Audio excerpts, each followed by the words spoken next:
नमस्कार, मैं सुदर्शन सुखानी हूं और आज 28 अप्रैल 2022 बृहस्पतिवार है। आज मासिक फ्यूचर्स एंड ऑप्शंस की एक्सपायरी हुई थी, इसलिए बाजार में उठापटक का अंदेशा था, लेकिन हुआ नहीं। बाजार एक तरफी चाल करके 17,300 को भी पार कर गया। फिर थोड़ी सी आप समझ लीजिए मुनाफा लेने की एक प्रक्रिया हुई, जिससे बाजार शायद 17,245 पर बंद हुआ, जो कि अच्छा अंक है, अच्छी तेजी के साथ बंद हुआ।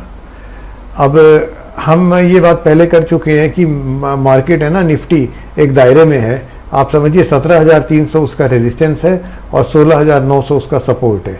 आज हम 17,245 पर बंद हुए हैं, यानी कि हम रेजिस्टेंस के काफ़ी करीब बंद हुए हैं। वही नहीं, आज हमने इंट्राडे में उस रेजिस्टेंस को पार किया।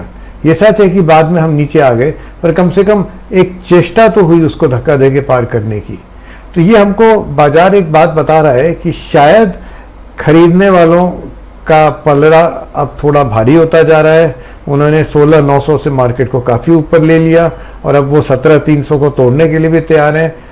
जब रेजिस्टेंस टूटता है ना, उसका एक अर्थ होता है। अर्थ ये होता है कि कोई खरीदार है जो 17,300 पर भी खरीद रहा है, 17,305 पर भी खरीद रहा है, 17,310 पर भी खरीद रहा है और ऊंचे भी खरीद रहा है। कोई क्यों खरीदेगा? वो तब खरीदता है जब वो सोचता है कि हम 17,400 जा रहे हैं, 17,500 जा रहे हैं या ऐसे ही कुछ जा रहे हैं।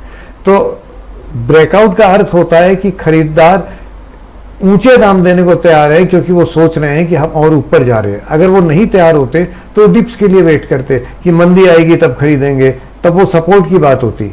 पर मंदी नहीं, बाजार में ये लोग बोल रहे हैं कि जो खरीदने वाले हैं वो कह रहे हैं कि भागते बाजार में भी हम खरीदने को तैयार हैं। ये हुआ नहीं है, मैं आपको केवल साइकोलॉजी समझा रहा हूँ। ये होगा तब जब 17,300 को हम पार कर जाएंगे। यदि हम इस अंक को पार कर जाते हैं या इस समझिए जोन को पार कर जाते हैं, तो फिर खरीदारी बनती है। और हाथों हाथ खरीदना है या कोई डिप पर आए, इस प्रश्न के जवाब में कल शुक्रवार को काफ़ी वॉलेटिलिटी होती है। अगर हमको खरीदना ही है तो भी हम रुक सकते हैं कि मार्केट में कोई हल्की मंदी आए, इंट्राडे डिप आए या कोई कंसोलिडेशन आए, तब हम खरीदेंगे। हम भागते हुए बाजार में नहीं खरीद के थोड़ा थम के खरीदेंगे। तो मेरे विचार में कल के बाजार में खरीदना ही बनता है। कारण मैंने आपको समझा दिया। बाजार बिल्कुल रेजिस्टेंस को पार करने के लिए तैयार है। सपोर्ट काफ़ी नीचे है, बिकवाली तो 16,900 के नीचे होगी, वो आज के दिन तो नहीं दिखता है। इस भावना के साथ हम चार्ट्स को देखते हैं।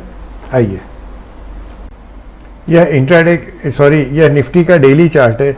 ये दोनों चार्ट निफ्टी के एंड ऑफ डे चार्ट्स हैं। दोनों एक ही प्राइस दिखा रहे हैं। मैं दो चार्ट इसलिए रखता हूं कि मेरे को इंडिकेटर्स दोनों में अलग अलग साफ दिखाई पड़ते हैं। अब हम नीचे के चार्ट को देखते हैं। जो ब्लू लाइन है ये लो लैग मूविंग एवरेज है। देखिए ये पूरे समय ऊपर जा रहा था जब निफ्टी ऊपर जा रहा था, उसके बाद ये नीचे घूम गया। जब ये नीचे घूमा तो निफ्टी भी नीचे घूम गया था। अब आज ये ऊपर की तरफ घूमा है। ये अपने आप में बड़ी बात है। इसका मतलब है शायद लो लैग के अनुसार ये मंदी का दौर एक बार खत्म हो गया है और हम शायद तेजी के दौर में प्रवेश कर रहे हैं। दूसरा क्या है, इस ऊपर वाले चार्ट को देखते हैं। यहाँ पर ये मॉडिफाइड आरएसआई इंडिकेटर है। भाव के साथ आरएसआई इंडिकेटर ऊपर जाता गया, फिर ये नीचे आना शुरू किया। जब ये नीचे आ रहा था तो भाव भी नीचे आ रहे थे। आज ये बिल्कुल फ्लैट हो गया है। और कहाँ फ्लैट हुआ है? ये जो लोअर बैंड है उसके नीचे आकर। जब लोअर बैंड के नीचे आरएसआई आता है, इसके दो मतलब हो सकते हैं। एक तो ये कि बाजार ओवरसोल्ड है, यहाँ से कोई ऊपर की तरफ का बाउंस मिलेगा, और दूसरा ये कि बाजार में इतनी कमजोरी है कि वो और नीचे जाएगा। अब इन दोनों में से कौन सी बात होने वाली है ये कहना मुश्किल है, पर नीचे के चार्ट को देखकर जहाँ की लो लैग मूविंग एवरेज तेजी का संकेत दे रहा है, हो सकता है कि हम ओवरसोल्ड हो और यहाँ से बाउंस का ऊपर के लिए तैयार हो रहे हों। एक बात और है जो मैंने आपको भी बताई थी, इसको देखिए नीचे, ये ट्रेडिंग रेंज है। ये बाजार बिल्कुल ट्रेडिंग रेंज के साथ में इसको धक्का दे रहा है। सो अगर हम 17,300 के ऊपर जाते हैं तो ट्रेडिंग रेंज का ब्रेकआउट ऊपर की तरफ हो गया, लो लैग ऊपर घूम चुका है और आरएसआई मॉडिफाइड आरएसआई ओवरसोल्ड है।